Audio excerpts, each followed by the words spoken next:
Hey YouTube, it's Eric. In this video, I'm going to be covering a very kind of hidden historical fact, which many people are probably unaware of.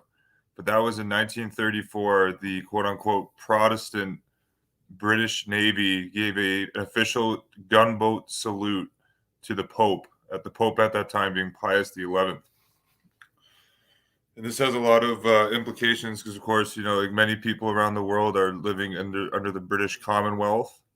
Like I'm in Canada. Canada is officially a fiefdom of the UK, of the British Crown. That's why every single bill that's passed in Canada has to be given quote royal assent. But you see, there's a very kind of misconception that the British Empire is Protestant or the British Crown is Protestant. Queen Elizabeth II has had 5 meetings with the Pope officially. I have the first one on my channel back in 1961 where she met John the 23rd. But this is significant. England historically, like through brief periods in time, more so in the 1600s and 1700s, England was the strongest force for Protestantism in the world and actually passed strict anti-Catholic laws throughout the realm, and particularly Elizabeth I. I should get my screen share going here. Yes, Elizabeth I passed strict anti-Catholic laws in the Gunpowder Plot, and this is the photo of the main Jesuit conspirator here, Henry Garnet. See, here's his Getty Images description. 1555 to 1606, a Jesuit priest executed for his part in the 1605 Gunpowder Plot to blow up the Houses of Parliament in protest against the anti-Catholic laws. And this is part of the Jesuit mind games and psychological warfare and manipulation, that when people put on the Guy Fawkes mask thinking that they're challenging power, the Guy Fawkes was a Catholic terrorist, part of this plot of Jesuit priest Henry Garnet to blow up the English Parliament because the English Parliament was rebelling against the Catholic Church and passing anti-Catholic laws. Talk about manipulation there. Again, there's all sorts of information about this plot and the Babington plot, and which is another Jesuit plot to assassinate Elizabeth I, in Theodore Greisinger's book, The History of the Jesuits. In particular, a Jesuit priest, Edward Parsons, was openly writing books saying that we need to eliminate Elizabeth from the throne. See here, Robert Parsons, S.J., English Mission. This Jesuit here was also implicated in the treason and the Gunpowder Plot. So the point being that England, at one point in time, was a Protestant kingdom, more so in the 1600s and the 1700s. But even then, in the 1600s, you had I'll show you through citations throughout this video. King James II was a literal Jesuit priest who ascended the throne of England, who hoarded out the throne to the Catholic Church, and was actually going to consider giving the throne of England to the favorite son of the Jesuits, King Louis XIV of France, the quote Sun King. But then the Glorious Revolution happened, and then the Protestant King William came in, the descendant of William of Orange, William III.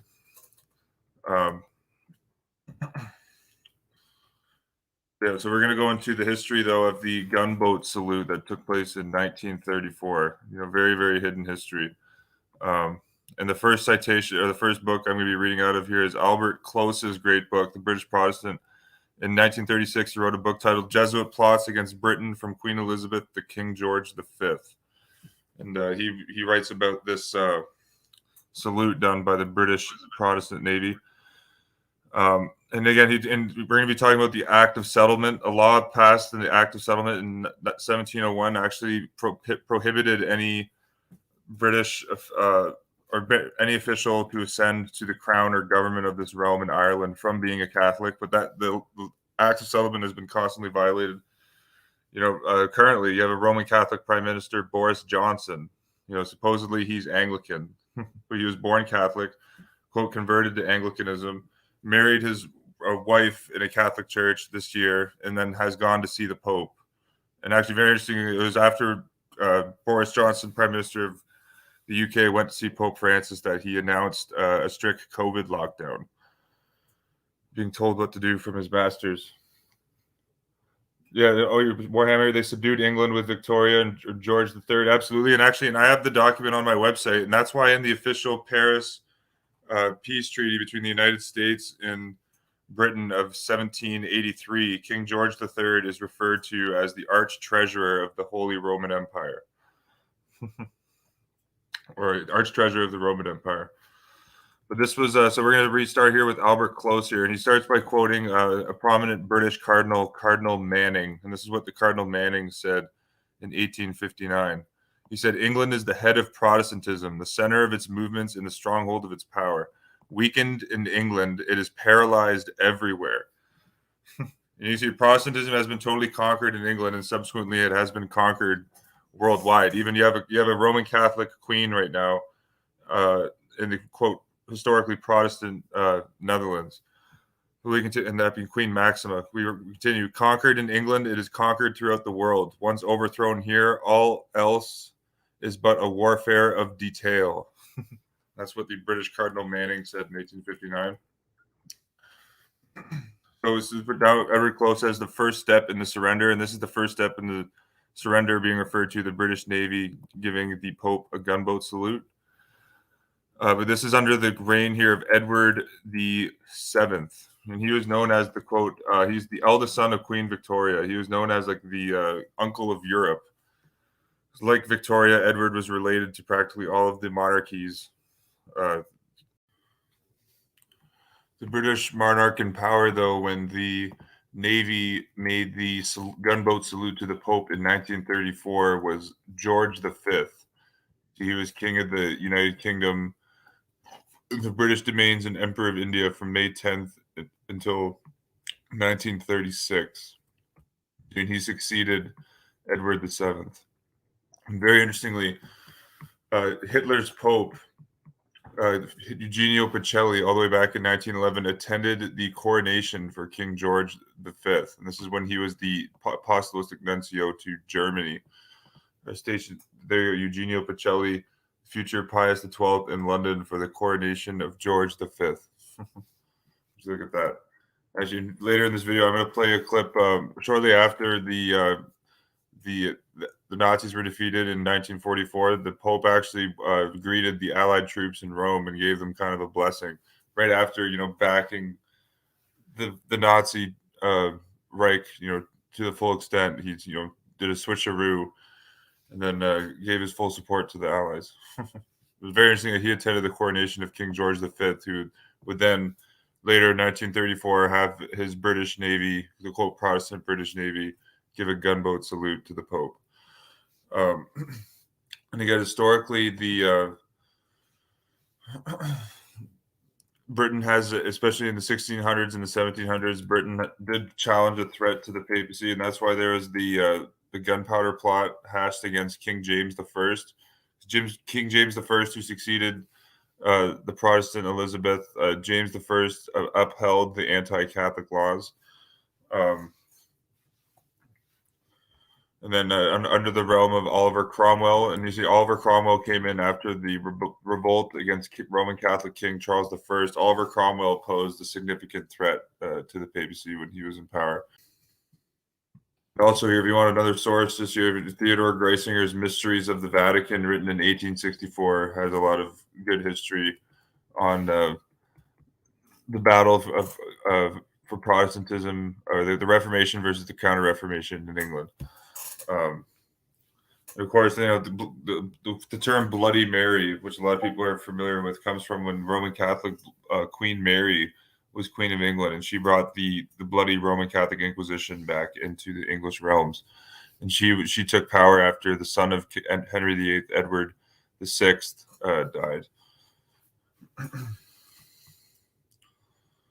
We see here, Albert Close says, King Edward came under the powerful influence of the Jesuit Father Bernard Vaughan. Father Bernard Vaughan, S.J. But Father Bernard Vaughan, S.J. was a powerful influencer of King Edward. And this is a photo here of Father Bernard Vaughan, right here. Interesting, he became a chaplain of the Catholic chaplain to Catholic troops of the British Expeditionary Army on the continent. There's a photo of him there. English Catholic priest Bernard Vaughan, S.J.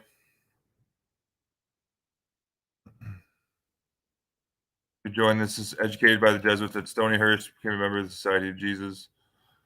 So he's a chaplain to the British Army. Well, with this Jesuit here is Albert Close cites as being a strong influencer on the British King Edward VII. Right here, King Edward came under the powerful influence of Jesuit Father Bernard Vaughan. He was often in the company with Sir Ernest Cassel, according to the press. The first important surrender during the 20th century of our safeguard set up at the Revolution in 1689 was in 1903 when King Edward broke through the Act of Settlement drawn up on June 6, 1701, and visited Pope Leo XIII at the Vatican. That being King Edward VII visited Pope Leo XIII at the Vatican. The great rights of the great act of settlement, the Act of Rights and Settlement of June 6, 1701, lays it down that, quote, every person who is or shall be reconciled to or shall hold communion with the see or Church of Rome or shall profess the popish religion or shall marry a papist shall be excluded and be forever incapable to inherit, possess, or enjoy the crown or government of this realm and Ireland. This was an official British law that was on the books. And you can see this gets violated, constantly. Like I said, the current Queen Elizabeth II has visited. She's had 5 papal visits, for instance, and her nephew or her cousin, the British Andrew Bertie, was the former Grand Master of the Knights of Malta, and he was actually the Grand Master when the Knights of Malta knighted U.S. President Ronald Reagan as a knight on January 13th, 1989, at the Waldorf Astoria Hotel. We see here, this was the law that was on the books in Britain.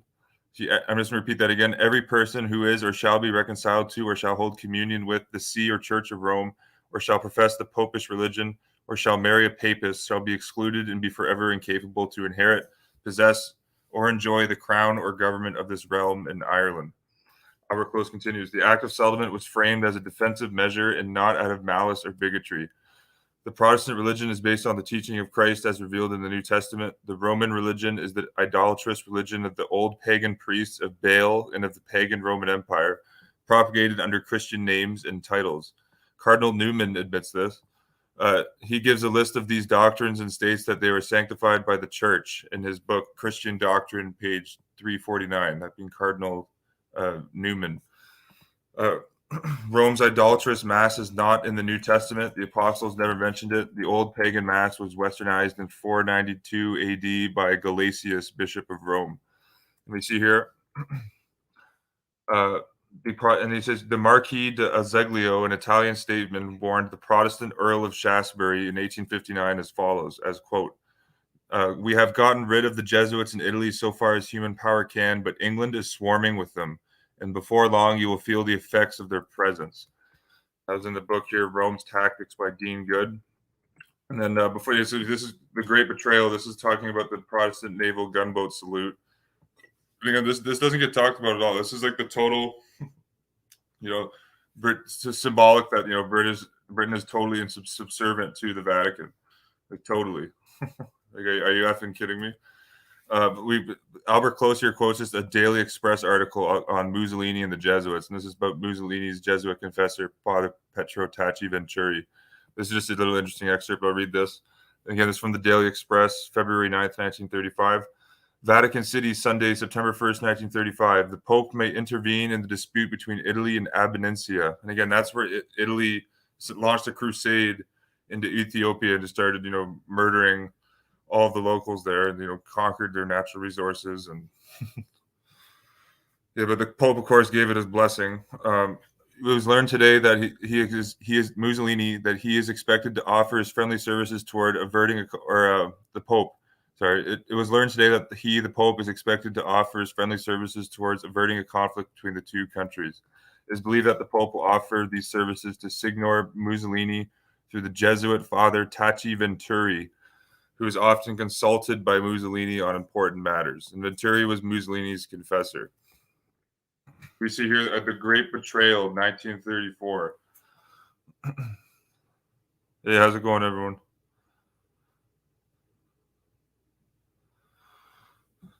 Welcome to the chat.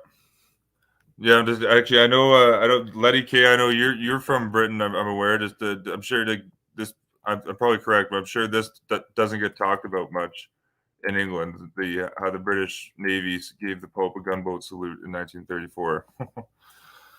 uh, one year after the Pope signed the Concordat with the Nazis just in 1933. We see here on March 2nd, 1934, the Protestant public were shocked to read the startling announcement in the Roman Catholic Universe magazine that the British government had recognized the Pope as a temporal sovereign.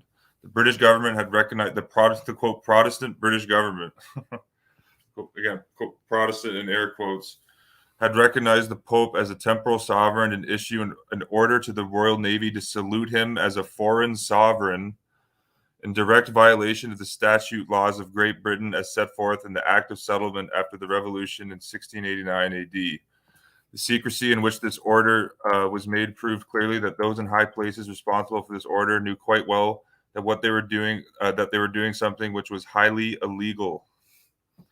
They did not even consult first the law officers of the Crown before issuing the order. Furthermore, the news was issued to the Roman Catholic papers first of all. The order was published by His Majesty's Stationery Office on Wednesday, February 28th, and the Universe containing the news was on the sale on Friday morning, March 2nd, but the Times and other papers did not publish it until March 3rd. The Universe, to be ready for distribution on Thursday to newsagents, must have been printed on Monday or Tuesday, February 26th or 27th. He continues here. How did this leading Roman, and this is Albert Close, the Protestant author, he said, how did this leading Roman Catholic journal, that being the Universe, get this official notice from Her Majesty's Stationery Office, His Majesty, at the time, King George the Seventh, or Edward the Seventh, stationery of 2 days before it was issued to the British press and public? The Protestant Truth Society called its council together and immediately forwarded the protest on page 22 to every member of Parliament, but there seemed to be clear evidence of a conspiracy of silence on the part of the government and the government departments. Sir Ernest Benn, the well-known London publisher, addressing members of the Manchester Publicity Association on November 1st, said, quote, "We rather pity the Germans and Russians kept in ignorance of facts of the world, except in so far that their government permitted them to know them, but was not this country going the same way? We boasted that we had free speech, a free press, and no censorship. We had 80 government departments with 80 press officers issuing a day by day a veritable flood of official dope. And we lapped it up as facts and knowledge, very different from the independent spirit of journalism we knew a few years ago." And that was from the Times. Back to Albert Close. Undoubtedly, these government press officials, at the bidding of their superiors, gave the Press Association, the newspapers, and the cable services secret instructions to say nothing about this great betrayal. Again, that is the Protestant Navy giving a gunboat salute to the Pope. A gunboat salute, like. I'm just looking for my drink here. There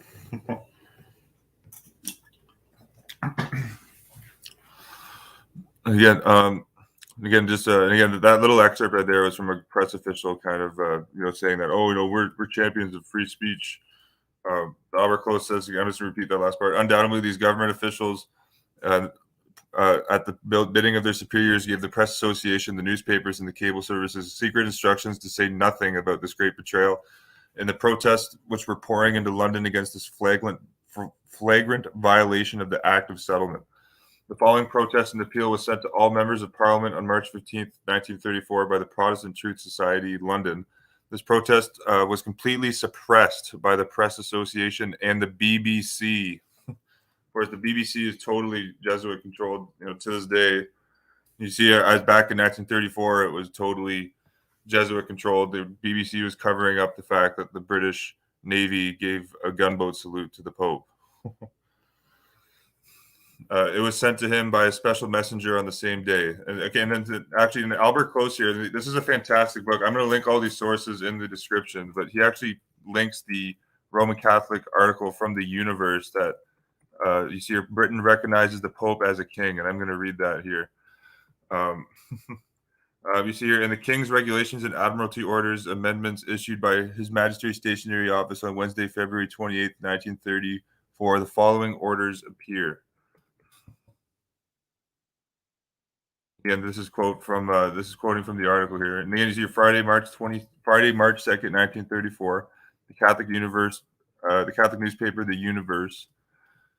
Britain recognizes the Pope as a king. Gun salutes for His Holiness in the nuncio. So that not just the Pope got gun salutes by the Protestant Navy, but the papal nuncios got gunboat salutes as well. Unbelievable. Oh, Luke said Pope Benedict XVI given a 21 gun salute in a White House ceremony in 2008. Wow. I'm just going to look that up here just quickly. Wow. Benedict XVI.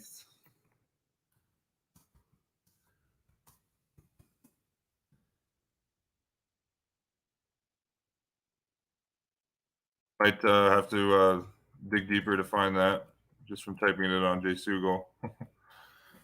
Pope Benedict XVI, 21 gun salute in a White House ceremony in 2008. Oh, fascinating. And this is a speech he gave here in Washington. It looks like.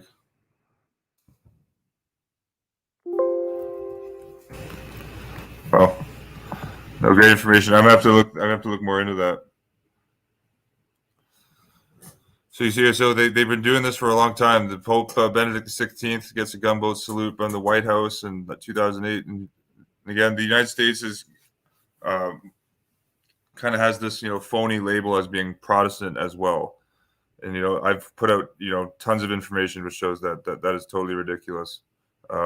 It's more accurate. The United States is properly named Romerica, and the Jesuits were instrumental in the founding of the country. And I refer you to Tupper Saucy's book, Rulers of Evil, for more information on that. We see here Britain recognizes the Pope as a king, gun salutes for His Holiness and nuncios. And this is from the Catholic Universe article. I'm just going to read this here. In the King's Regulations and Admiralty Orders amendments issued by His Majesty's Stationery Office on Wednesday, the following orders appear. Quote, ecclesiastical authorities who have no diplomatic status are not entitled to salute. The Pope is to be regarded as a foreign sovereign. And this is the quote, again, I'm just saying this is the Protestant British Navy saying this. The Pope is to be regarded as a sovereign and is to be saluted in accordance with Article 43. Nuncios and internuncios, who are diplomatic agents of the Pope and rank as ambassadors and ministers respectively, are entitled to gun salutes on the scale and on the occasions laid down in Article 63. So the papal nuncios are entitled to gunboat salutes. Unbelievable. And again, because the Vatican is a country as well being as a religion. So a papal nuncio is essentially an ambassador of the Vatican, and they have nuncio stationed probably over like 130 countries. Legates may or may not be diplomatic agents, and instruction as to their relative status as to the relative status should be attained as may be necessary. Those possessing diplomatic status are entitled to the salute appropriate to their diplomatic rank. Representatives of the Pope may be given such remarks as of respect as their position as distinguished personages may not appear. Let me repeat that again. Representatives of the Pope may be given such marks of respect as their position as distinguished personages may appear to demand. They are not entitled to military honors. Okay, so they're saying that, so like the Pope's posse, so they're not doing gunboat salutes to the Pope's, posse, just the nuncios and the Pope himself, which is, still incredible treason. It shows that again the Protestant British Empire is a total fiefdom of Rome. And, it has been for if you look at the historically at King John, when King John was king back in the 1200s.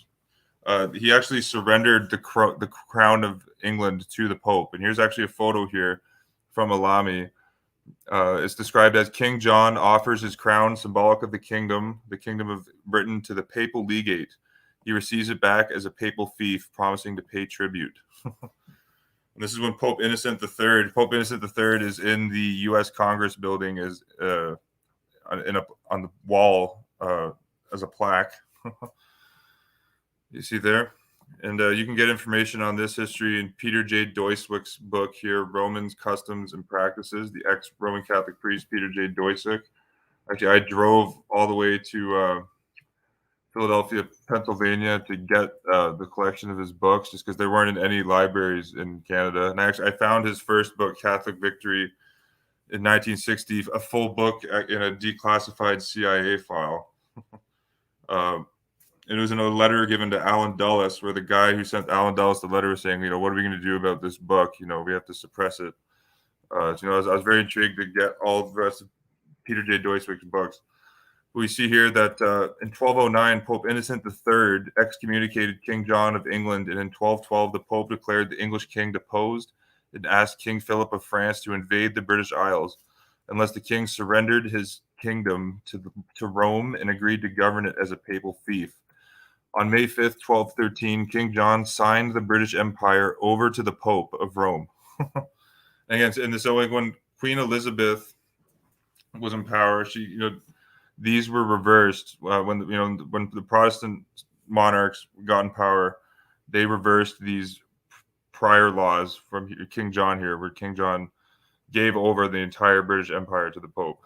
But this was what was decreed here. So, John, by the grace of God, King of England, Lord of Ireland, we offer and freely grant to our Lord Pope Innocent, and to his Catholic successors, the whole kingdom of England and the whole realm of Ireland, holding these lands as a feudal subject, and we swear fealty to them for our above-mentioned Lord, Pope Innocent. Moreover, in proof of our perpetual obligation and grant, we will establish, excluding in all respects the Peter's pence, that the Roman Church shall receive annually 1,000 marks sterling. So this is where the Peter's pence originates from. It was a tax that the papacy levied on the British crown. You see, Pope Innocent III also forced King John to sign the oath of fealty.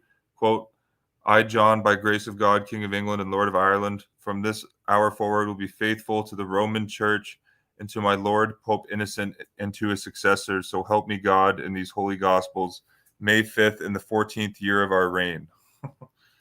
And then Doiswick continues here. Thus before Little Ireland was completely subdued to England, the British Empire lost itself of independence, as is the fate of all who get entangled with papal politics. The Pope had first supported the British barons against the king, but as soon as the king was subdued, he turned against the barons and condemned their Magna Carta. Because of the Peter's pence imposed on the British Church, a feudal or papal tax was exacted from the British government. The German emperors had to fight over the same papal intrigue. This is actually very interesting here. This is a quote from Emperor Frederick II. This is what he warned British King Henry in later in the century. King Henry died in 1272. This is what Frederick II warned him. He said, quote, take warning by the past. Did not Innocent III stir up the English barons against King John as being the foe of the church? As soon as the king had crouched like a coward and handed over his realm to the Pope. Let me just repeat that again. So this is a fascinating. This is from Emperor Frederick II. This is what he said to British King Henry III. He said, take warning by the past. Did not Innocent III stir up the English barons against King John as being the foe of the church?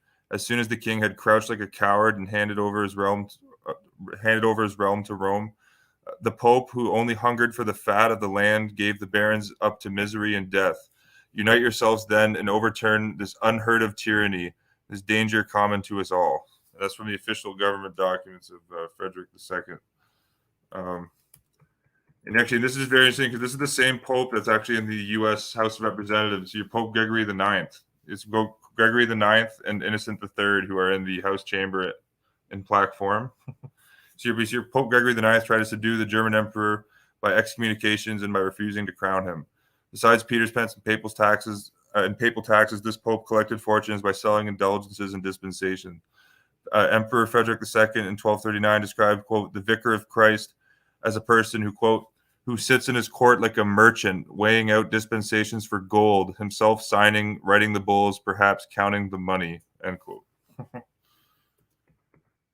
I should read here and again. So after Britain was fully hoarded out to the church, you see here they briefly were kind of able to rein in some control back from the papacy. And you see here British King Edward III, contemporary of John Wycliffe, was powerful enough to liberate England from papal tax collectors.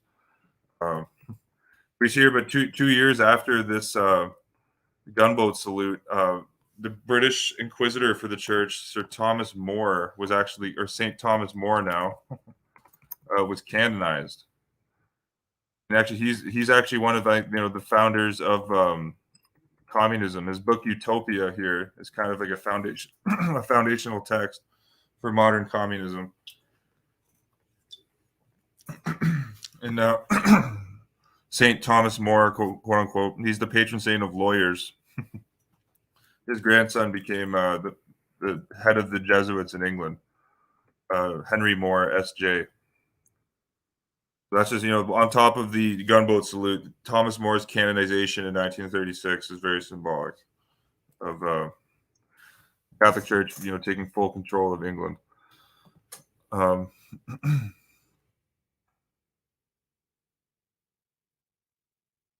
yeah, so yeah, that's the quote there. You see here, Britain recognized the Pope as a king.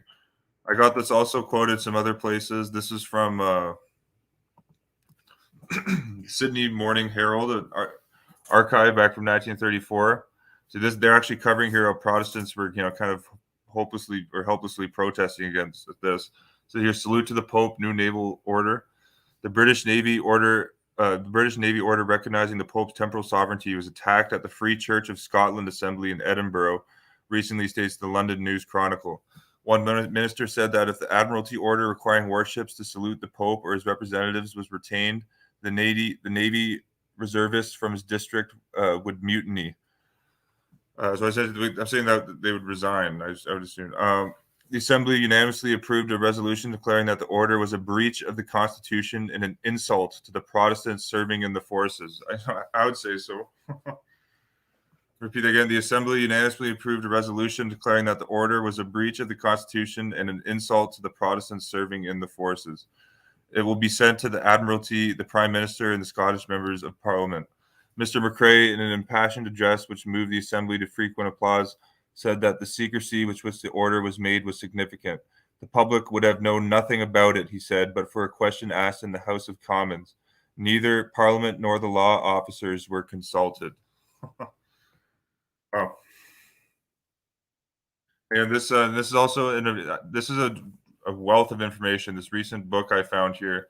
This book is like totally secret. If you type in this book on Google, like nothing comes up.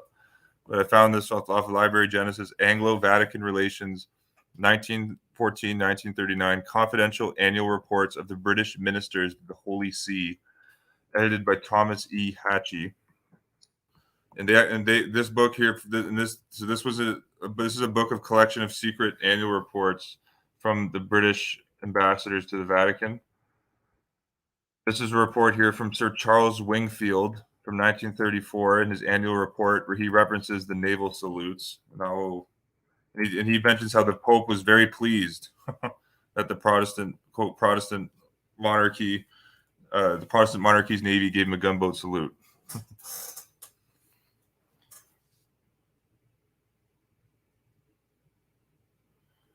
Oh, and Luke says Pope Francis got a 21 gun salute when he came in 2015. Wow. No, I'm gonna have to look into those U.S. Navy gunboat salutes. That's fascinating. Well, that would make sense. I recently put up an article up on my blog where I show a Life magazine article where U.S. Naval training is compared to Jesuit training. Straight up. Article from Life magazine. You see right here. Got it underlined here.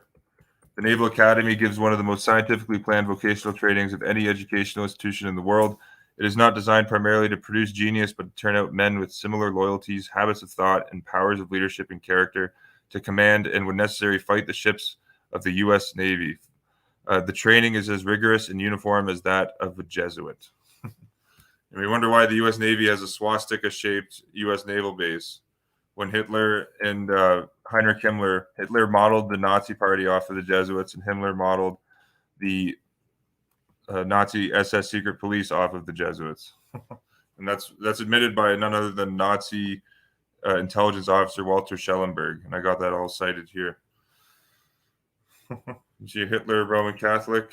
It's in the Who's Who magazine. It's an undeniable fact. The church never excommunicated Hitler.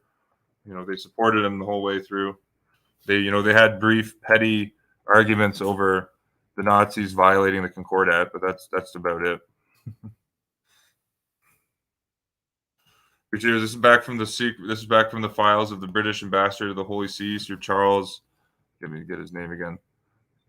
Sir Charles Wingfield.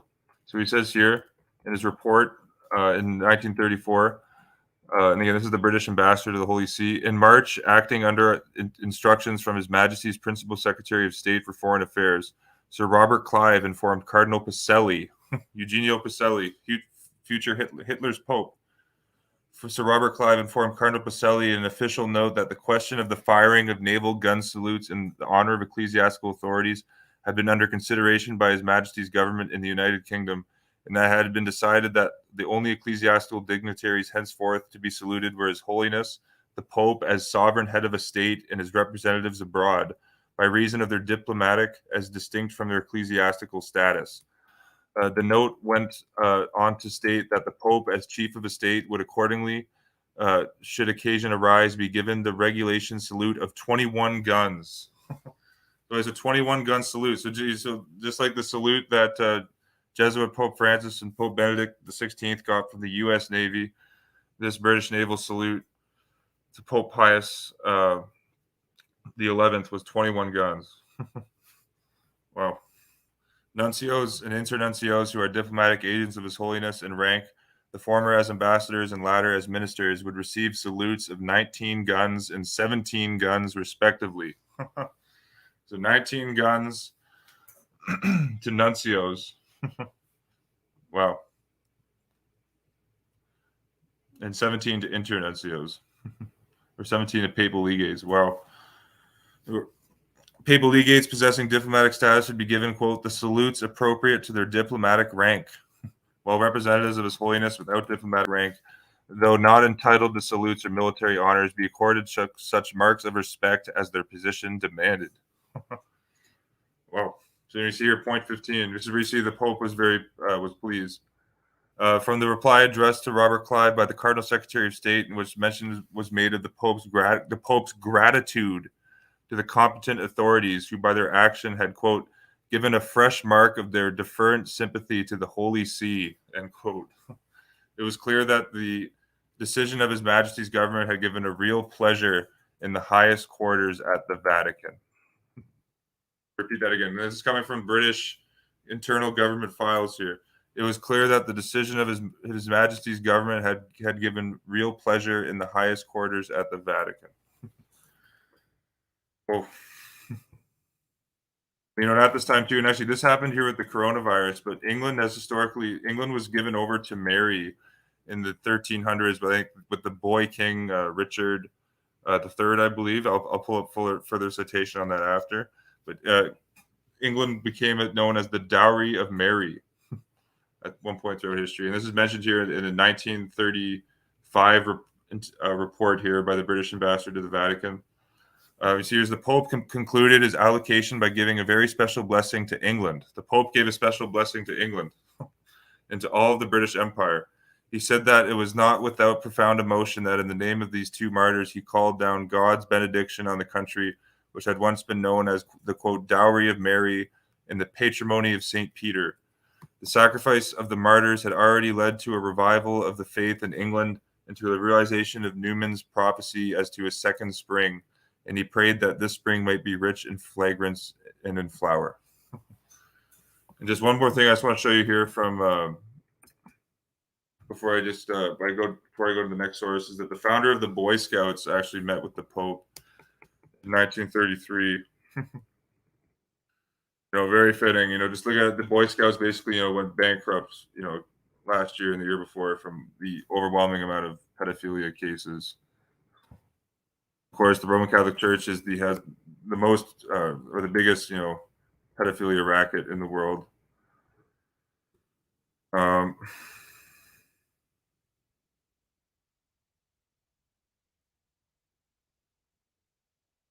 think this was the next year's report, 1933. Yeah, 1933. I think it was bullet 5. Yeah, right here. It's just very interesting, I thought. So I'm just going to read this. So, still earlier in the year, Lord Baden-Powell. Lord Baden-Powell, and actually, I believe he was a Knight of Malta. I believe that's even sourced on his Wikipedia page. George Widger sent that over to me a couple days ago. Still earlier in the year, Lord Baden-Powell was received in private audience by the Pope. His lordship wished to induce the Holy See to appoint a clerical advisor to the Boy Scout movement. At the audience, the Pope warmly welcomed Lord Baden-Powell as a man of whom he had heard so much.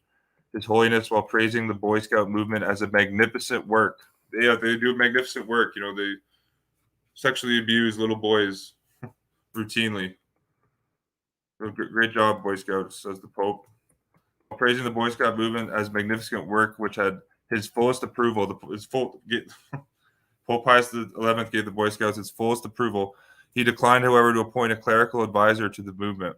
The nuncios and apostolic delegates by whom the Holy See were represented in almost every country were, with the bishops, His Holiness said, the proper people to whom to apply for advice. Lord Baden-Powell did not demur and said to His Majesty's chargé d'affaires that the Pope's expression of approval would in itself be a great help in extending the movement, that being the Boy Scouts, in Catholic countries. Wow. And from this book here, and this was like from, again, secret kind of British intelligence reports. I found here that the ITT, the International Telephone and Telegraph Corporation, which was heavily involved with the Nazis, and also they're involved in the coup in Chile in 1973 to bring Knight of Malta dictator Augusto Pinochet to power. The ITT Corporation gave Pope Pius XII a golden telephone in 1930 and actually installed an entire telephone system at the Vatican completely free of charge for the Pope. This book was published by Her Majesty's Stationery Office. And the naval gunboat salute is referenced here in the 1934 report. And actually, I just have a video here. I'll put I'll show some video. I'm pretty sure my screen. Make sure I got audio on it. But I have video on my channel actually of Pope Pius XII, Eugenio Pacelli,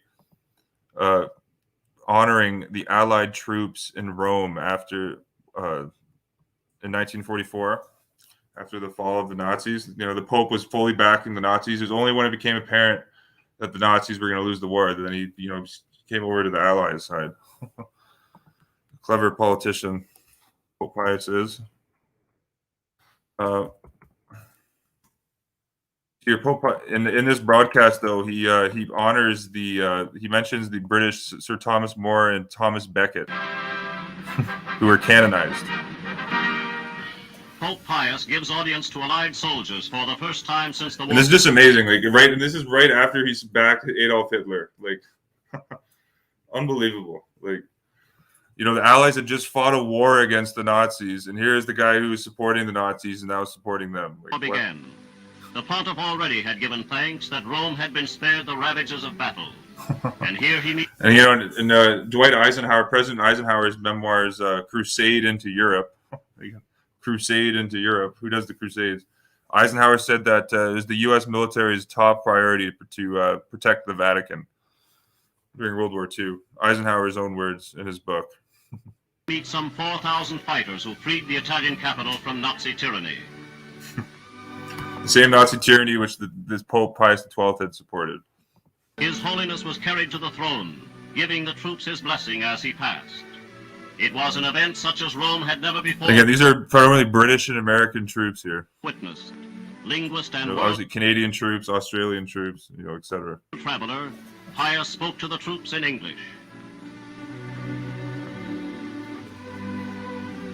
It is a real joy for us to welcome you all here.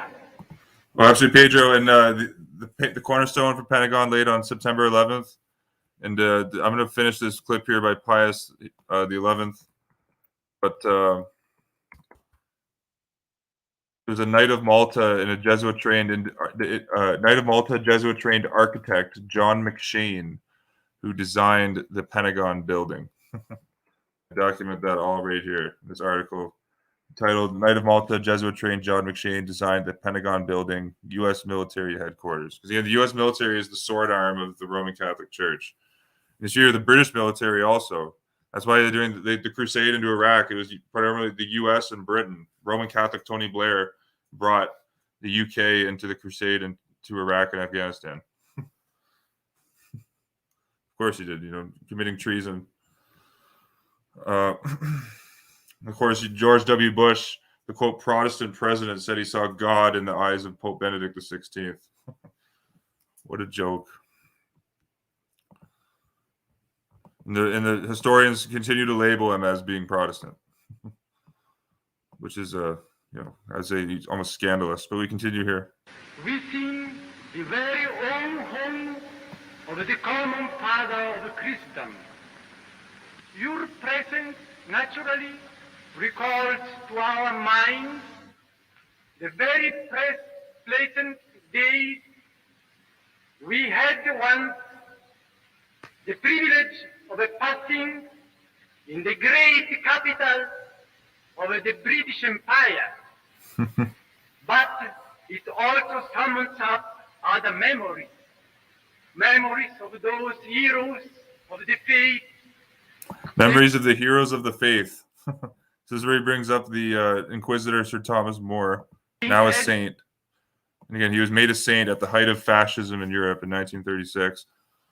And this the quote Protestant Navy did the gunboat salute, when fascism was at its height in Europe, also in 1934.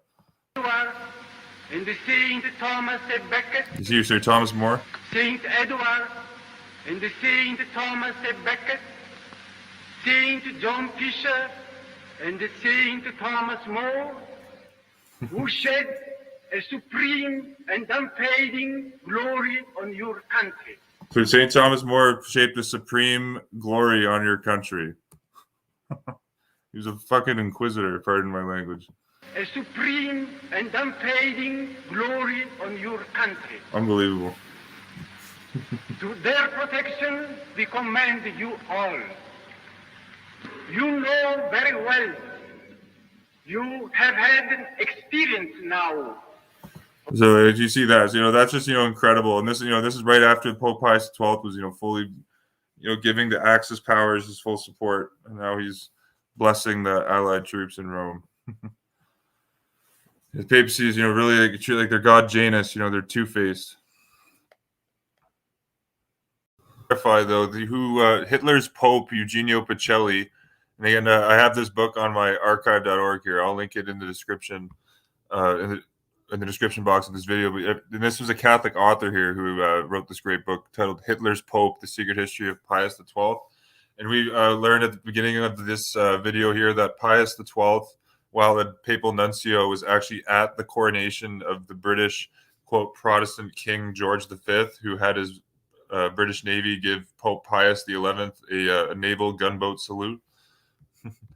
But just to clarify, though, this Pope here, who the three quote saints of the Church, who he is praising to the Allied soldiers in Rome, right after he had supported the Nazis in June 1944, the three saints that he praises, or that he praises while the British troops are there as an audience, were actually traitors to the British Empire. And that was, quote, St. John Fisher. And then I mentioned St. Thomas More. And then there's St. Thomas Becket. You see, Thomas Becket was Archbishop of Canterbury from 1162 until he was murdered. He was murdered by forces of King Henry II of England, because he refused to acknowledge the sovereignty of the king. He said that the Pope was the real sovereign. This is Catholic canon law. All Catholic politicians worldwide are to serve the Church first. You serve the Church first, you serve your country second. And of course, an archbishop of the papacy is going to be engaged in treason against the host nation where he's resided to advance the foreign power of the Roman Catholic Church, which he represents. And that's what happened to Thomas Becket here all back in 1170. In particular, though, with John Fisher, same thing with John Fisher. John Fisher was executed by the Protestant King Henry VIII, who kind of launched the Reformation in England by splitting with the papacy over the by the Pope refusing to grant him a divorce to his wife.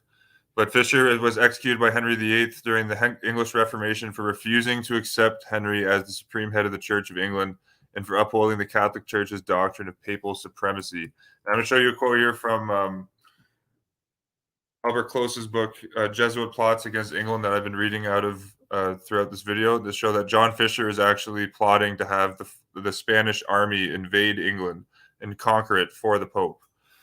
And he's now a saint of the church, and Pius was praising him to the Allied soldiers. Right after giving the full support to the Roman Catholic Inquisition, which was Nazi Germany, Heinrich Himmler modeled the Nazi SS off of the Jesuit order, and Hitler himself modeled the Nazi Party off of the Jesuit order. All of the top, high guard of the Nazi leadership was Roman Catholic. Hitler's vice chancellor, Franz von Papen, was a Knight of Malta. It was Franz von Papen who signed the Concordat with Eugenio Pacelli. Again, St. Pacelli, which was at King George V's coronation. We see here, even on Vatipedia, they actually mention Archie quotes St. John Fisher's treason. See here, Fisher also engaged in secret activities to overthrow Henry.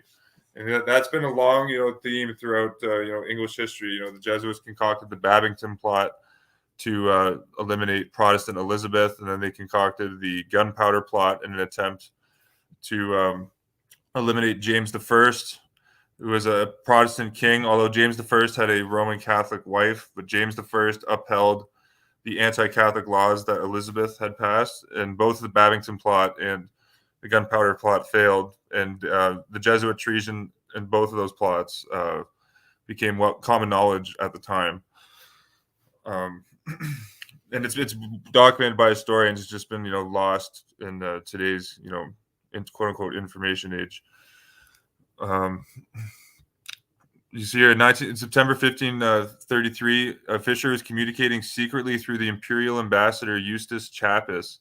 It encouraged the Holy Roman Emperor Charles V, a patron of St. Ignatius Loyola, founder of the Jesuit order, to invade England and to depose Henry in combination with a domestic uprising or an insurrection. So this is why Archbishop John Fisher is executed. He was, a true insurrectionist, not like the fake January 6th insurrection that we've seen recently, but a real, genuine insurrection. He was trying to overthrow the Reformation in England, and that's why he was eliminated by Protestant Henry VIII. But it's just interesting that these are the men that Pius was praising to the Allied troops, and we just see that here. The privilege of a passing in the great capital of the British Empire, but it also summons up other memories of those heroes of the faith, Saint Edward and Saint Thomas Becket, Saint John Fisher, Saint John Fisher, Saint Thomas More, who who shed a supreme and unfading glory on your country. Who shaped a supreme glory on your country. To their protection, we command you all. With their protection, we command you all. Individuals who tried to overthrow England. With their protection, we let me get these exact words. Their protection, we command you all. With their protection, we command you all, says Hitler's Pope Pius XII. And then here's the quote from Albert Close's book. Here he talks about the canonization of More and Fisher, History Suppressed. And the official canonization of More took place in 1936. We read here, during 1934, Rome filled up the columns of the British press with articles on the proposed superstitious and pagan act of canonization of Sir Thomas More and Bishop John Fisher, Bishop of Rochester, both who were beheaded in 1535 in the reign of Henry VIII for denying the king's supremacy. Parliament had passed an act abrogating the papal supremacy in England and recognizing that only of the king. Yeah, so they committed treason at the time, and that's why they were executed. But we continue to read and again, they're abiding by Catholic canon law, which declares that the Pope is the Pope in this Bull Unum Sanctum says, for salvation's sake, all human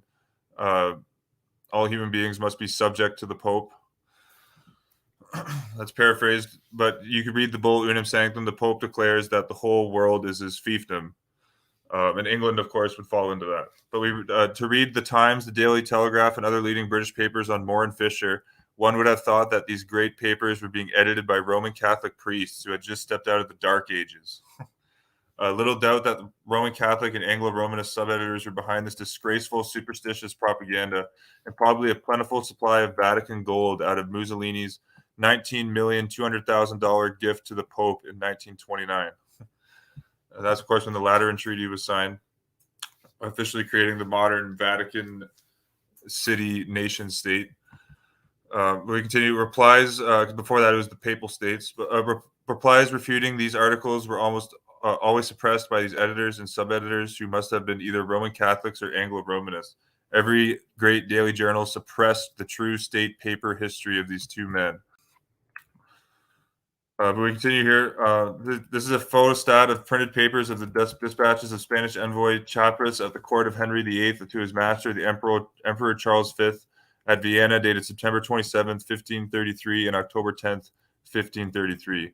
In the dispatch of September 27th, Chapras informs Charles V, Holy Roman Emperor, that the good Bishop of Rochester Fisher had sent to notify him that the arms of the Pope against Henry VIII and his ministers are futile, and that, quote, Your Majesty must set your hand to it, in which you will do a work as agreeable to God as going against the Turk. And we read in a letter dated October 10th, 1533, Chapras again writes to Charles V. The good and holy Bishop of Rochester would like you to take active measures immediately, as I wrote in my last, which advice he has sent to me again lately to repeat. The most part of the English, as far as I can learn, are of his opinion that only fear that your Majesty will not listen to it, which would be obviated by the least army your Majesty could put to sea.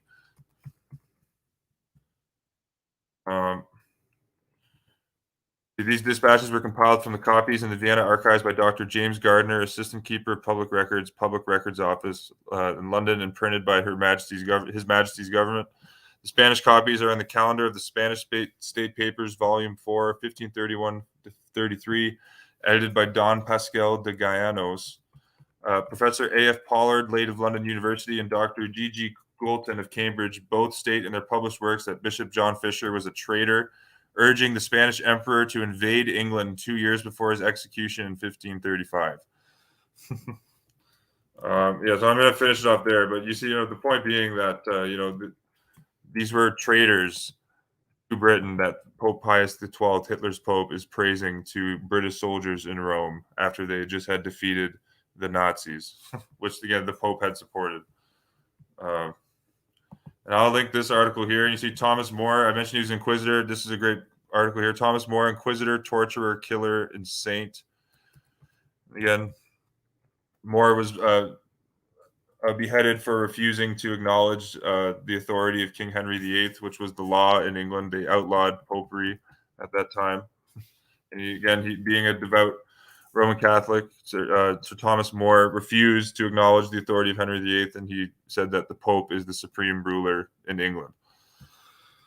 But you see here that but in the mid 1520s, so this was before the split from Rome under Henry VIII. The heretic hunter of the mid 1520s, who personally, this is quotes from a historian James Wood, but he just said that Thomas More was a heretic hunter of the mid 1520s who personally broke into Lutherans' homes and sent men to the stake, and who would punish religious dissent not only with displeasant words but with state violence.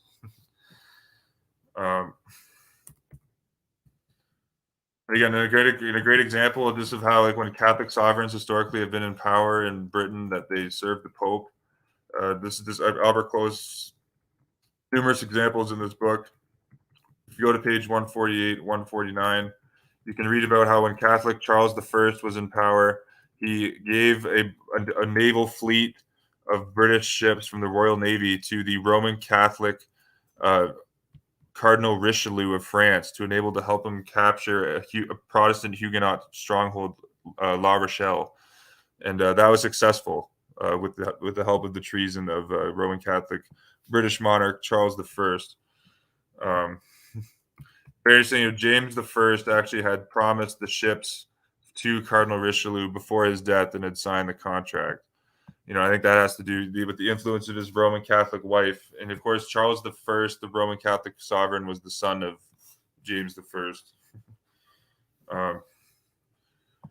Bringing it back to Just wanted to add that information there, though, just on the individuals that the Pope had canonized or mentioned.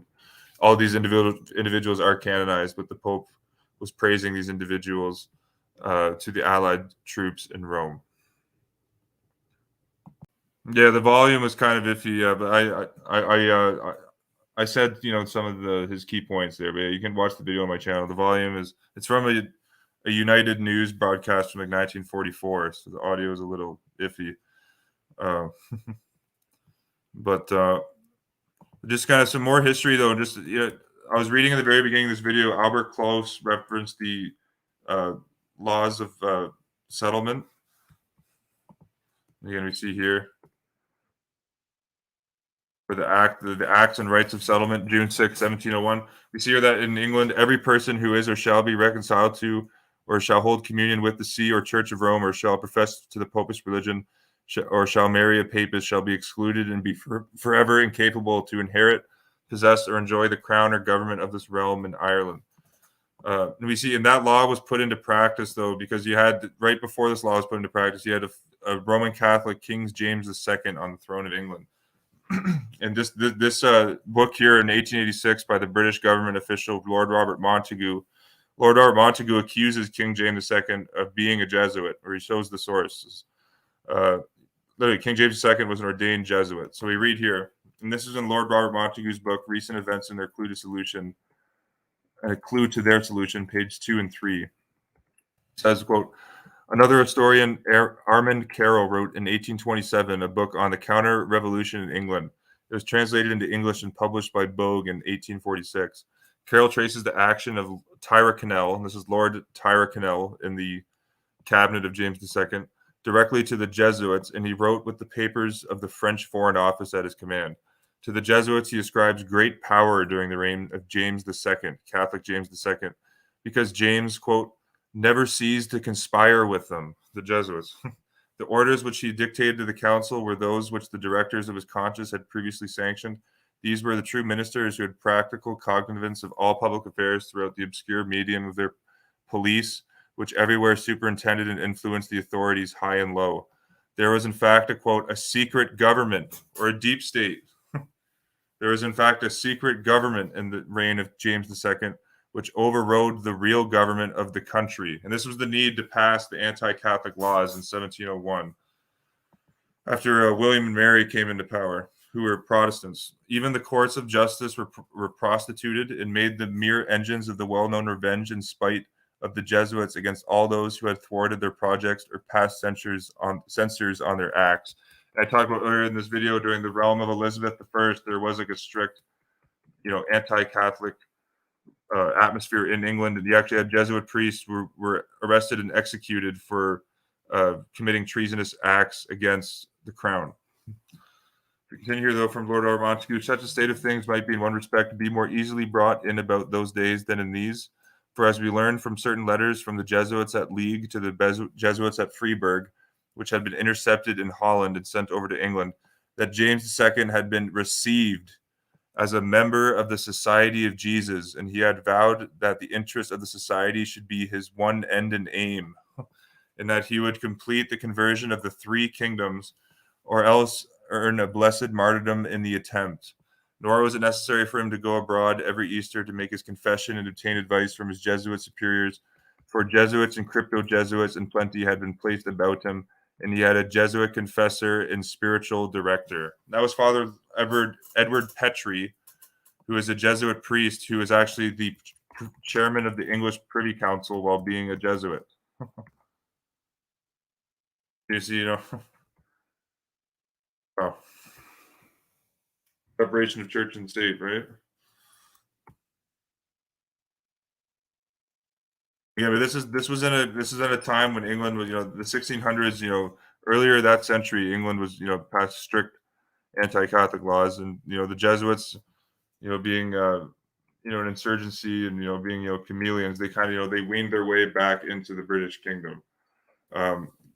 Fully infiltrated again under James II after they were rooted out by Elizabeth I, and then under the reign of William and Mary, more Protestant or anti-Catholic laws came into place. And then the Jesuits infiltrated back into the kingdom after that and haven't been challenged since the 1700s. There's been virtually no challenge to papal power in England for over 300 years.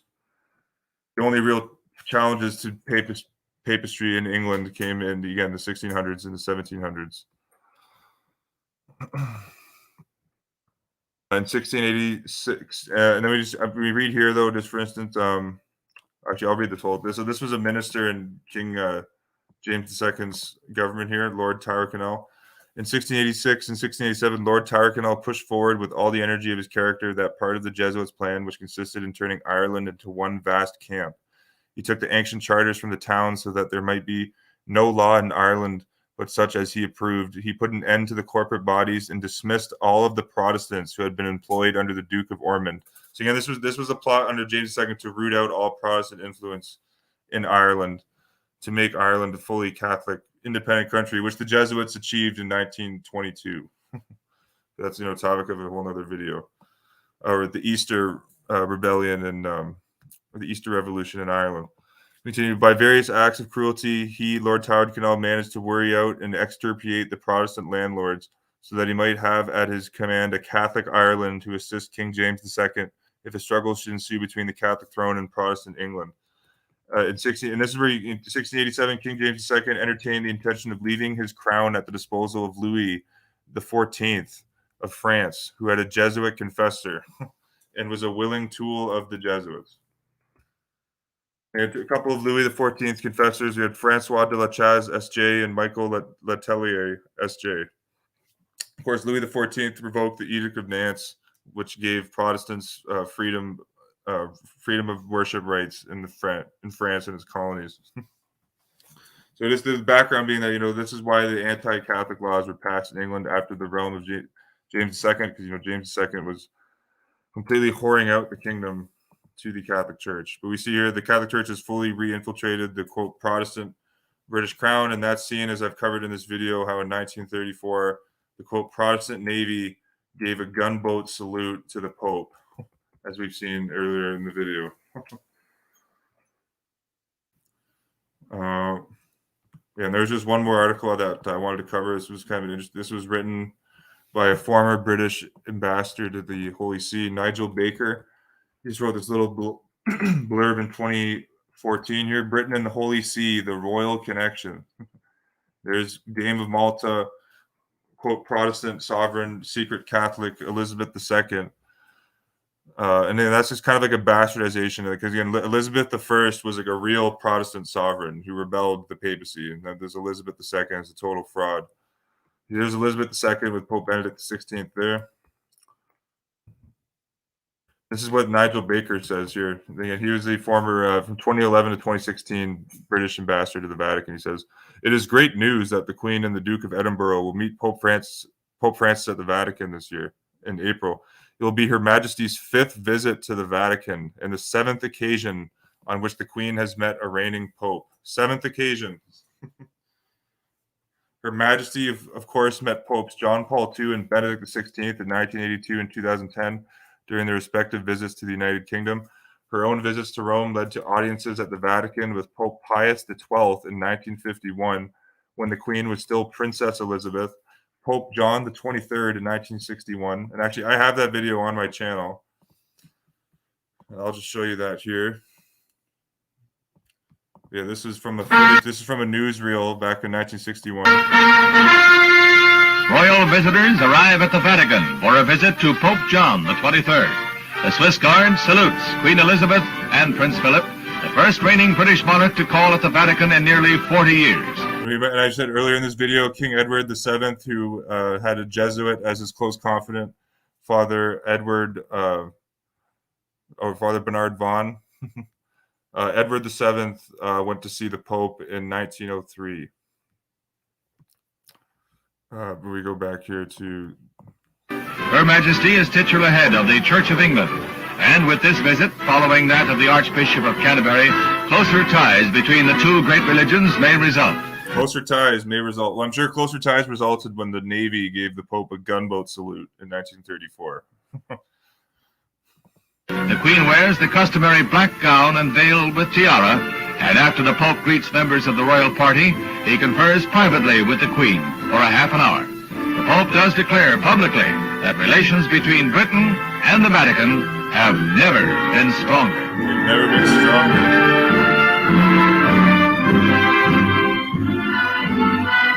I'm pretty sure Prince Philip actually there's a quote attributed to him where he says, "If I could come back and reincarnate as anything in this world, it would be a killer virus." Pretty sure that's a quote actually attributed to Philip, and there he is meeting the Pope back in 1961 with Queen Elizabeth. Wow. Well, of course, too, here's the article. This is what I mentioned this earlier, and this how England historically was known as the Dowry of Mary. But just in 2020, England was reconsecrated to the Dowry of Mary during the coronavirus pandemic. As we know, the Jesuit concocted pandemic of COVID-19. I have the video of Jesuit Pope Arturo Sosa on my channel saying that COVID-19 is not an accident. I'll just play that little clip here. If you haven't seen this, everyone should watch this.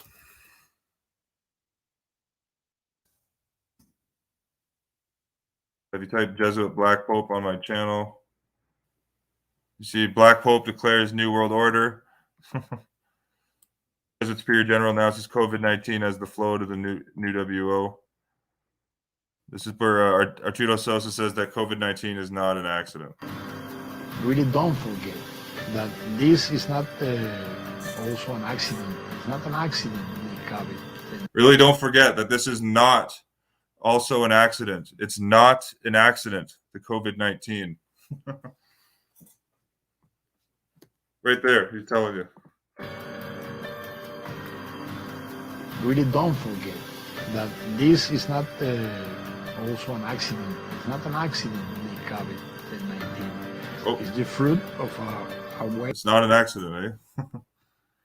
But you see here, England to be rededicated to the Dowry of Mary. And again, with what the quote coronavirus pandemic is for the Jesuit power structure to monopolize more power across the earth.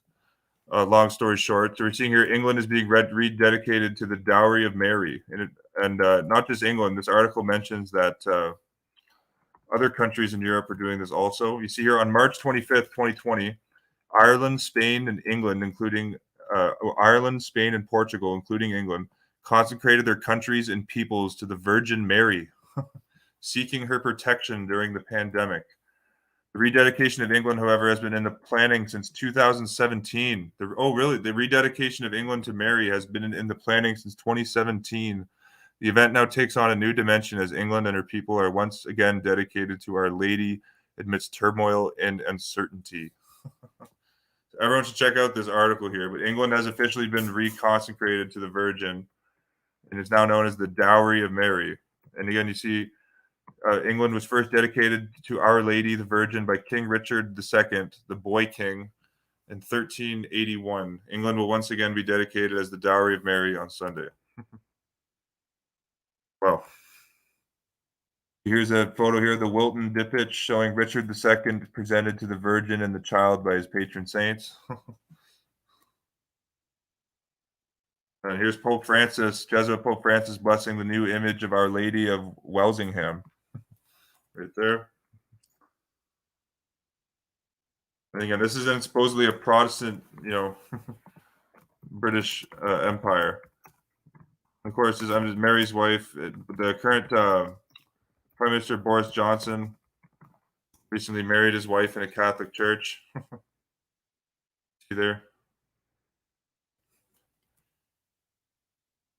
It's right in plain sight how much they control England. But I want to cover that historical fact. Is probably most people in England and Britain and their colonies, all over the world, are probably unaware that their navy gave the Pope a gunboat salute as a sovereign head of state in 1934. I think that's all for this one, YouTube. I'm just gonna look at some of the comments.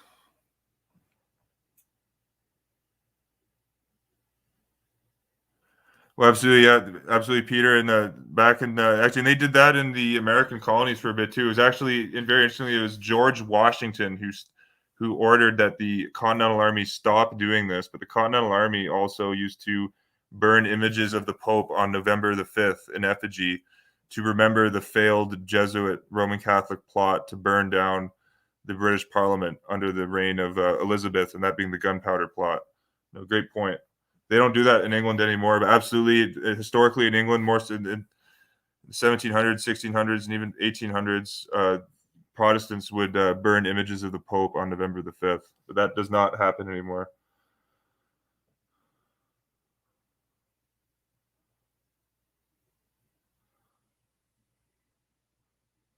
Yeah, I think that's all for this one, YouTube. Thanks for tuning in, and I'll catch you on the next video. Absolutely, Warhammer. Donald Trump studied at Jesuit Fordham University. He's a controlled opposition asset of the Vatican. We'll have to see if they are going to decide to bring Trump back into the political arena or not going forward. But I think that's all for this one, YouTube. Peace and love, and I'll catch you on the next video.